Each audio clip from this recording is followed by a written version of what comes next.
Good morning and welcome. Thank you all for coming. Today we're here with the Director, Strategy Plans and Policy in International Affairs, Major General William Zanna, and he will discuss the State Partnership Program's 30th Anniversary Conference happening here in the National Capital Region 17 and 18 July. I'm Captain John Ledoux, National Guard Bureau Public Affairs, and I'll be moderating today's media roundtable. We will have 30 minutes today, so I'd ask that you please keep your questions focused on the topic of the State Partnership Program and its anniversary events. General Zanna has a brief opening statement, and then we'll open it up for questions. And to ensure we have time for everyone to participate, we will limit everyone to one question and a follow-up. And then if there's additional time at the end, we'll open it up for additional questions. I have a list of the media joining us remotely, and we'll call on you by name. And I know some of you in the room, but not everyone. So if you're in the room and I call on you, please announce your name and your outlet before asking your question. And with that, I will turn it over to General Zanna for his opening remarks. General. Thanks, Captain Ledoux, John, and good morning, ladies and gentlemen. Thanks for the opportunity to talk a little bit about the 30th anniversary of the State Partnership Program, a program that began in 1993 with just 13 countries and has now grown to 100 countries. The program's growth and evolution as we look at this is truly just quite remarkable. Today's National Guard is a ready, capable, and vital part of our national defense strategy. The importance of allies and partners is a theme that runs deeply through our national security strategy, our national defense strategy, our national military strategy. And I'd argue is deeply encultured within what we do as the U.S. military, how we operate, and our values. The SPP is a program that clearly demonstrates our nation's enduring emphasis on working side by side with willing partners. The State Partnership Program provides an unparalleled opportunity where we, the National Guard, in close cooperation with both DoD, Department of State, and our both nation and state partners, build enduring and trusting relationships with partner nations around the world. The Guard's currently partnered with more than half of the world's nations, and we expect to see continued growth in the coming years. We've got capacity within the Guard to be able to support additional partnerships and additional missions, training, opportunities, and exercises. As many of you know, the National Guard State Partnership Program will celebrate our 30 years of building and growing these successful long-term relationships with allies and partners in a conference scheduled for next week, July 17th and 18th at the Gaylord National Convention Center, National Harbor here in Maryland. At this event, we'll host approximately 600 participants from more than 90 nations, with many ministers of defense, chiefs of defense, ambassadors, combatant command commanders, state adjutants general, senior enlisted leaders, and a variety of speakers and panelists from across our whole of government, including the White House, Department of Defense, and Department of State. It's truly a remarkable turnout for this. At the conference, we'll commemorate the program's many achievements, but I think more importantly, we're going to focus on sharing discussion to help shape the program's future, the evolution as we go forward. An event of this magnitude is unprecedented in the program's history, and it's going to provide us an opportunity to do at the highest level what the program does every day worldwide, and that's to share, learn, and grow with one another. We invite you to RSVP to one or more of the 30th Anniversary Conference events. The agenda is available and will be shared with you. Invited speakers include Chairman of the Joint Chiefs, General Mark Milley, our JCS member, General Daniel Hokanson, Chief National Guard Bureau, many other high-ranking U.S. and foreign defense officials. We hope you will join us, and thanks again for your interest in this vitally important program. I look forward to some questions and discussion. Thank you, General Zanna. I will now open it up for questions here in the room. I will start with John with Defense Scoop. Thank you. Thanks for doing this, General. Thanks. I was wondering to what extent cyber plays a role in this program, and are you looking to expand any of those initiatives with some of these partner nations? Hey, John, thanks for the question on cyber. What we see is there are a lot of, if you look over the history of the program, you see an evolution of the things that we really focus on in training. Cyber information operations has been something that's emergent. There's a great demand signal for. One of the breakout sessions or one of the panel discussions that we've got during the event is focused specifically on cyber. We see a great demand signal from our partners to grow the capabilities. We face many of the same challenges, both in terms of adversaries and in terms of the efforts that we put at this.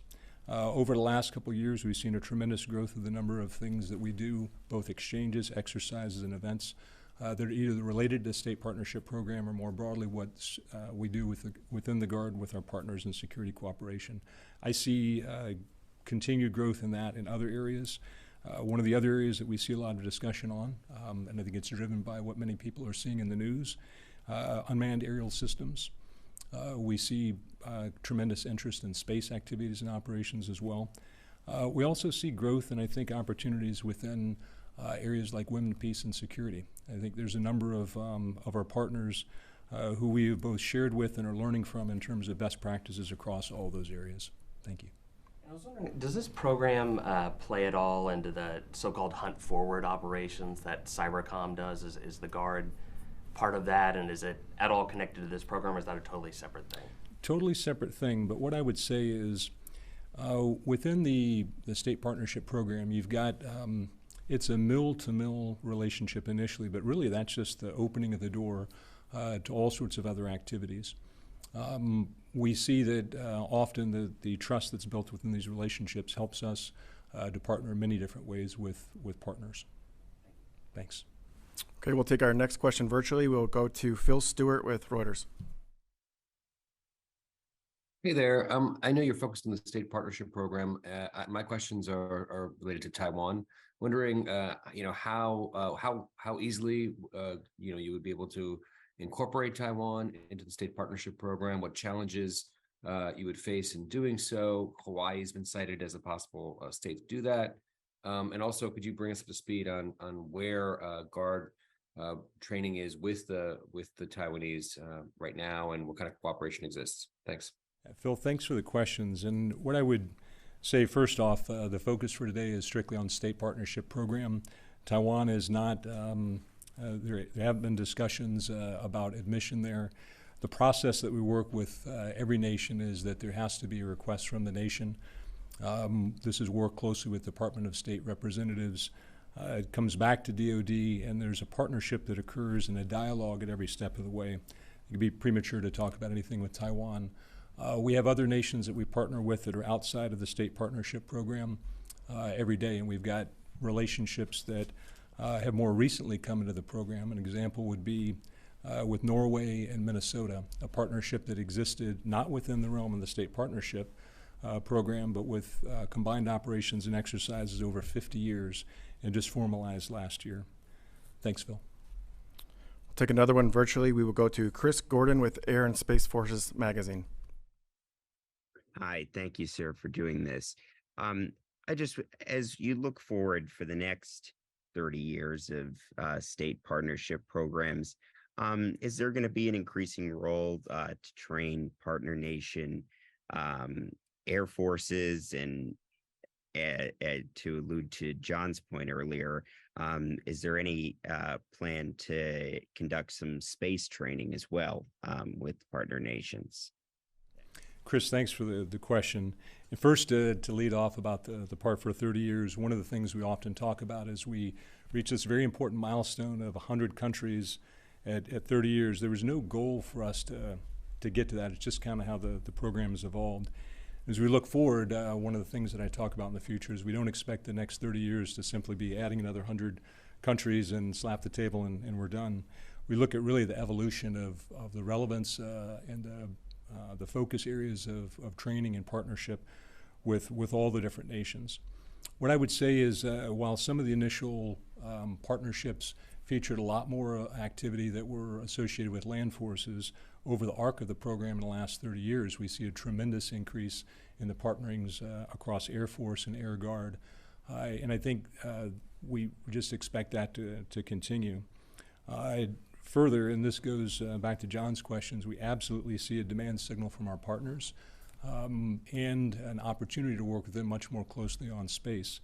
We see that at scale and at different levels, different nations are either directly involved in some of the things that that they want to do for their own interests in terms of space, or that other nations, in some cases adversaries, have an interest in their capabilities. So it's a great opportunity for us to both learn, grow, and share with partners, and I think that access and influence is a very important part of the program.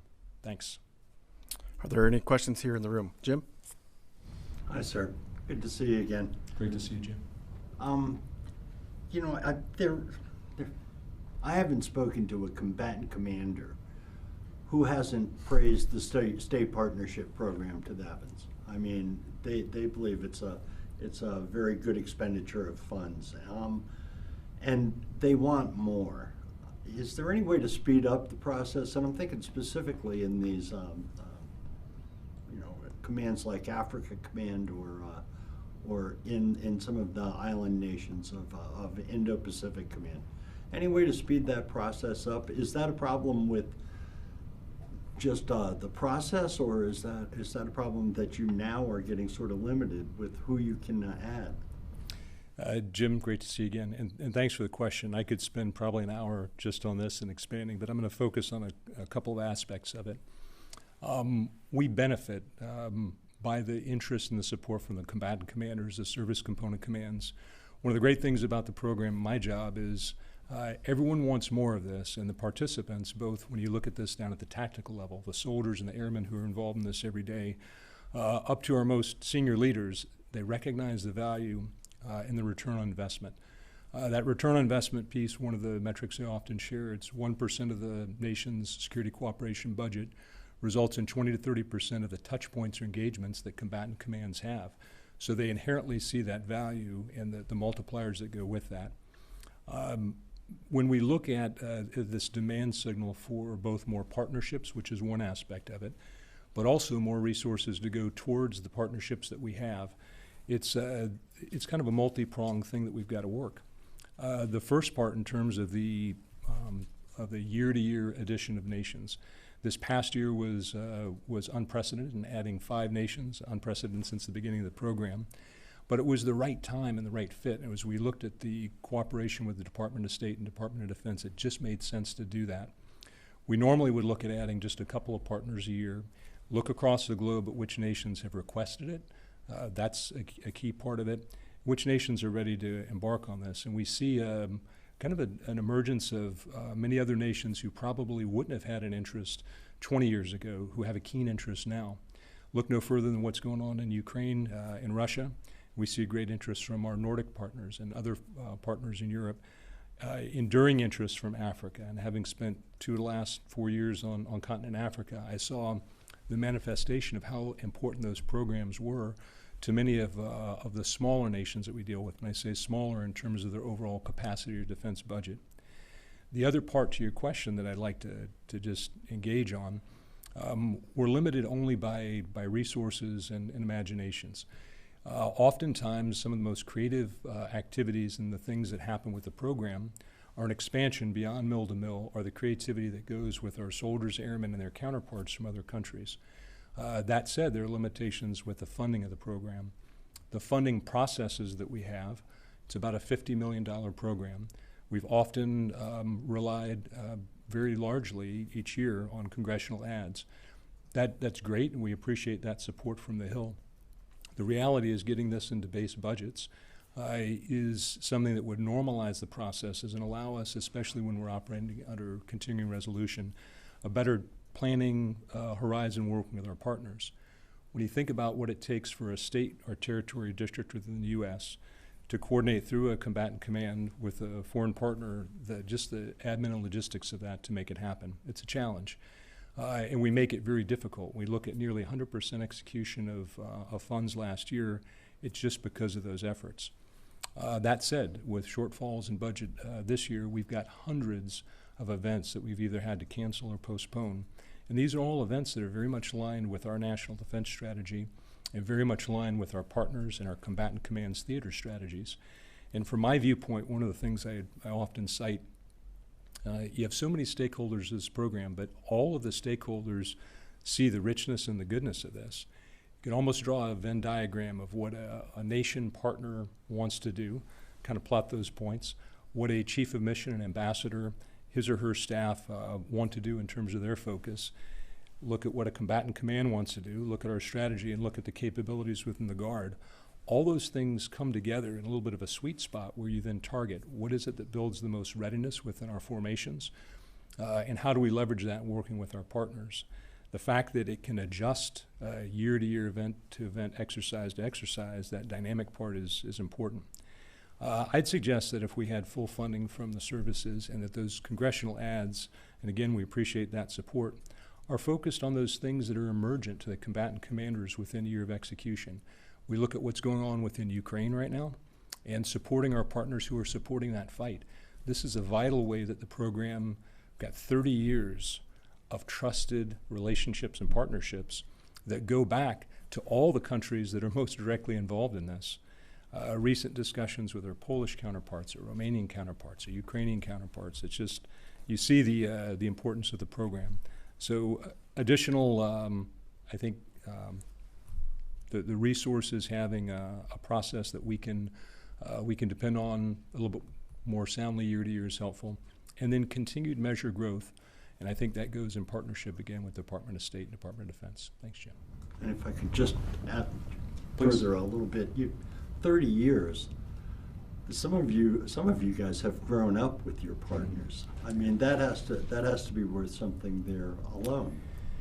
Yeah, so one of the keys that I see, and I've been the person who's gone into different nations or worked on different exercises and events where it's a short duration partnership, and both sides of this, you still want, you bring goodwill to that, but it's not the same as having a relationship that has endured over many, many years, where you exchange information outside of this. Families know one another. You've broken bread on both sides of an ocean. That trust, you can't build that overnight. Those seeds that are planted, I think it's something that is we as United States military particularly good at, and our partners are really good at. The other piece is that if you look across the forces, there's so many soldiers and airmen on both the U.S. side and our counterpart side who have only known an existence, a context for their military service in which they had a partnership.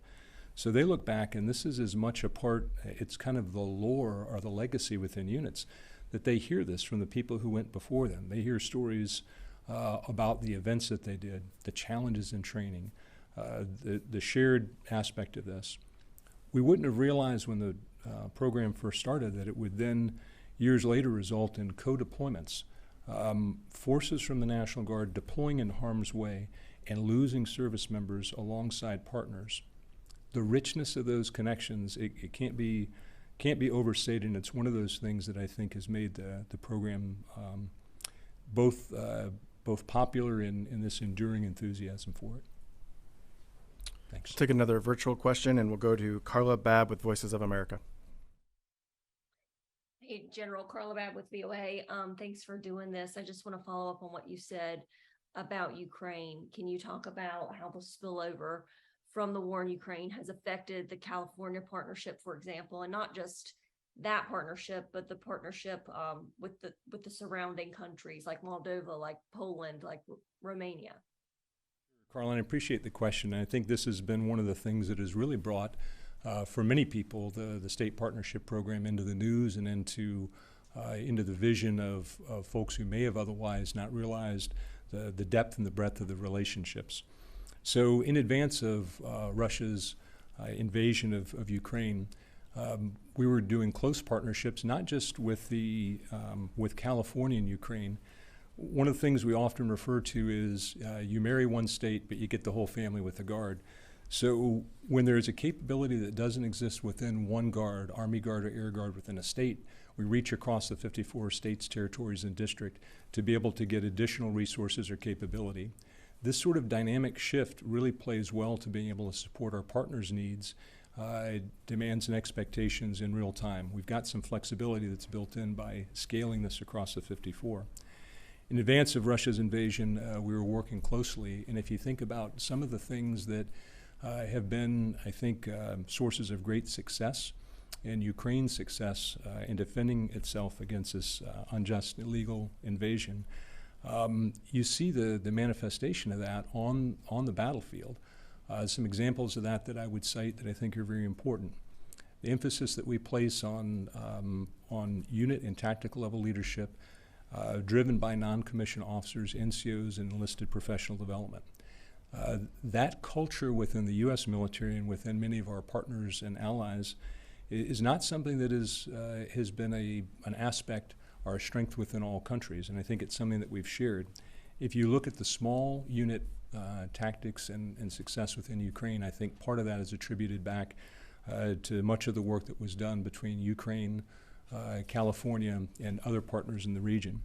I'd also say that when we look at the U.S. focus on building readiness and capabilities and the building blocks, how we manage training, whether this be Army or Air, of individual, lower level collective in building that, I think you can see the evidence that Ukraine has leveraged this to great effect against Russian forces.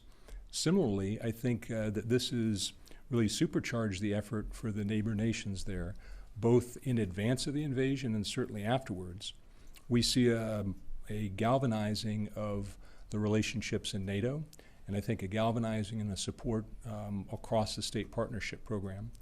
One of the things that the state partnership program brings to the combatant commanders and DoD writ large is a connection of not just these bilateral relationships, but multilateral relationships. I say the multilateral because often if there's a combatant command exercise or event, or a service component command event, the state partnership becomes a multiplier to bringing in additional partners and players from other nations who may have otherwise not been a part of that. The richness of growing those capabilities, then I think it manifests in growth and capabilities on all sides. One of the examples I often use, and this is indirectly related to what we're talking about, we have a small state, Vermont, that has 3 state partners. Their oldest, North Macedonia, now celebrating 30 years. 15-year-old relationship with the nation of Senegal in Africa, and the first-year relationship with Austria. Seeing now the interaction between those 3 nations, some of that which occurs completely out of the realm of what we do with state partnership becomes a multiplier for each of those partners, and we definitely see that in Eastern Europe. Carla, thanks for the question. Do we have any questions here in the room or follow-ups? Okay, John. Thanks. Just a quick follow-up. With regard to Ukraine, has the partnership program been paused essentially since the Russian invasion? Or are you providing any assistance, remotely? And then just kind of looking ahead, long-term assistance to Ukraine has been a big topic of discussion at the ongoing NATO summit.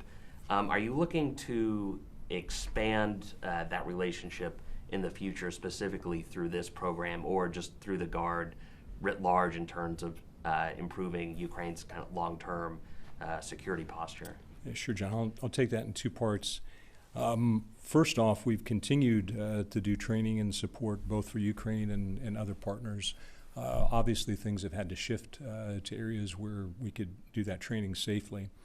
And I think as we look at equipment that's been fielded in support of Ukraine's efforts, and not just equipment, but capabilities that are needed to grow to support both the fight and then the support from nations we're helping with everything from logistics, training, all the things that it takes to bring the capability to bear on the battlefield. That has continued and will continue there. I think to me it seems that there will be a growth in the demand signal from our partners in a number of ways. First off, our partners have paid a tremendous price in supporting and providing equipment. Much of the equipment that they had that was not obviously backfilled, or they didn't have ready backfills for types and pieces of equipment, that is going to have to be, that demand signal is going to have to be met. So I think there'll be new equipment, that there'll be an opportunity. The Guard, Army and Air do an exceptional job of doing new equipment training and new equipment fielding. It's kind of a bread and butter for something that happens across the 54 every day. And it's a logical expansion to help our partners as they field replacement equipment and train up in that. And I think the two-way street aspect of it, we always look at this as being kind of a shoulder to shoulder. We learn from our partners and they learn from us. We share best practices. And I think this is an opportunity as we look to the future and hopefully at some point peace in the region, that there will be a reset that's needed for all the militaries who've done so much to support Ukraine, and indeed with Ukraine themselves. And I think we'll be postured to be able to support that, working very closely with the combatant commander and across the department. Thanks, John. We have time for one more question. We have a virtual one in the queue. We will go to Gina Cavallero with Army Magazine. Thank you. Thanks, General Zana, for doing this.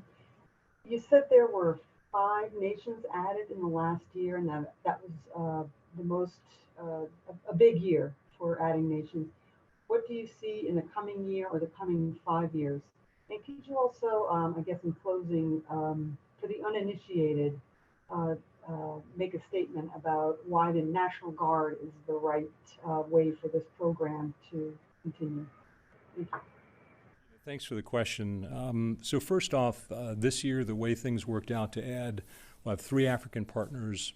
Malawi and Zambia will be a combined partnership, and we're currently evaluating the applications for multiple states who wish to be a part of that.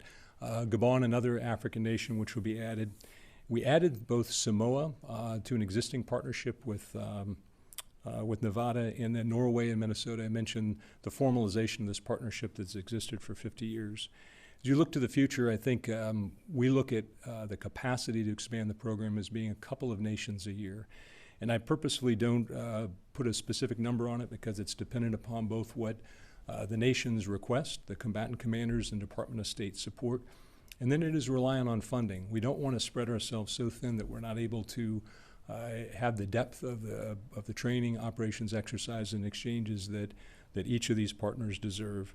And the evolution of this, I think, is going to continue. There'll be some years where there'll be a slightly larger and a slightly less number. So I think over the 5 years, we'll see that evolve. The second part, I think the Guard is just uniquely suited to this program, and there's a lot of different ways you can look at that. First off, citizen soldiers, this whole idea of having both civilian capabilities, a connection back to state and community, and a community-based force.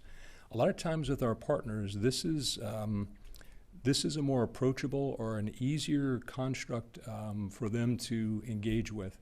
You often find that we have civilian skill sets across the Guard. This is true for the rest of the reserve components in security cooperation, but the Guard really excels at this, those civilian skills which then translate to something that you can do on the ground.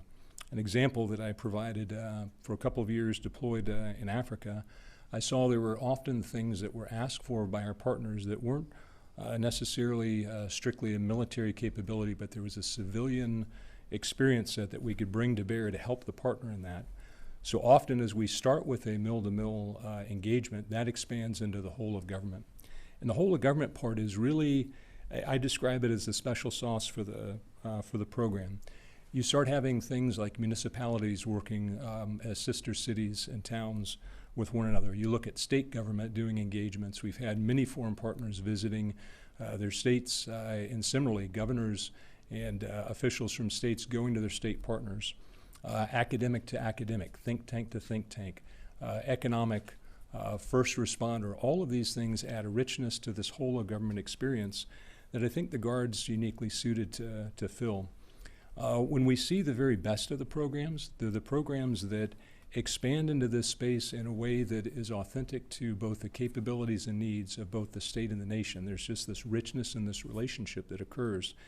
And then it's where the imaginations go. And typically, these things are not things that we're funding from the Department of Defense. They're a bonus that starts building trust and confidence and deepening those roots. When I look at some of the pairings, and I saw this both in deployments within the CENTCOM, EUCOM AOR, and with AFRICOM AOR, you see that there are relationships between a state and a nation that start building an understanding that our nations and our states have so much in common in terms of their desire for having peace and security, opportunities for prosperity, the opportunities to educate and have safety for families. When we get folks together from both sides of this equation, we often see that we're far more alike and we have so much in shared values. That is one of those things that really goes to building trust, and I think building a warmth that exists in so many of these relationships. It's just something that the Guard does well and our nation partners really respond well to. Thanks for the question, Jay. All right, thank you, General, and thank you to all those in the room and online for joining us today. Please feel free to send additional questions to the National Guard Bureau Media Desk, and we will follow up on those and any taken questions as soon as possible. Thank you.